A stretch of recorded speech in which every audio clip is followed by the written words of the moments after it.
একটা ছেলেপুলের জন্য মা যা করতে পারে সব বাবা কিন্তু পারে না, কিন্তু ম্যাক্সিমাম মাই একটা ছেলে মেয়ের জন্য সব কিছু করতে পারে, সব কিছু। যে ছেলেপুলে ভালো থাকবে, কী করবে। মায়ের থেকে বড় বলে না, কেউ হয় না, কেউ হয় না। আর আমার ছেলেটা তো এখন সবসময় বাড়িতেও থাকে না, তাই ও কচুর শাক খেতে খুব ভালোবাসে। আমাদের মাঠেই হয়েছে, ওই যে জঙ্গল হয়েছে ওখানটাই কচুর শাক হয়েছে। কতদিন ধরে ভাবছিলাম নিয়ে আসবো, রান্না করবো, করে দিলাম। হাতের অবস্থা এই, দুটো হাতের অবস্থাই এরকম হয়ে গেছে। ছেলেপেলের জন্য মা সব করতে পারে, সব সব।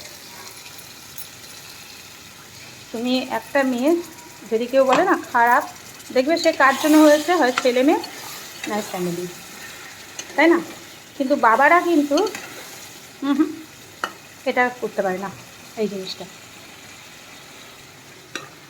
কিছু কিছু জায়গায় দেখবে বাবারা আর কি মাসের অর্ধেক মায়না বা যত টাকা পয়সা সব উড়িয়ে দিয়ে আসে, ঠিক আছে?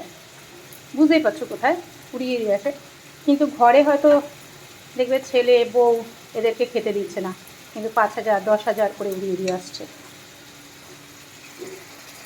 বউ চাইবে, মার ধর, নানা রকম কথাবার্তা শুরু হয়ে যাবে, বুঝেছো?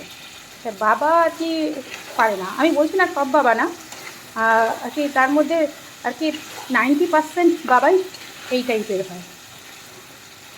ছেলে মেয়ের দুঃখ কষ্ট কোনো কিছু বুঝবে না, শুধু নিজেরটা বুঝবে। মারা কিন্তু বুঝবে, মা মাই হয়, বলে না। আজকের আমার মেনু হচ্ছে ডিমের ঝোল হচ্ছে, আর এই কচুর শাক হচ্ছে, ছোলা দিয়ে কচুর শাক করছি। আর কিছু করবো না ভাবছি, অনেক বেজেও গেছে, সারা দিন বৃষ্টি, এইটুকুতেই হয়ে যাবে।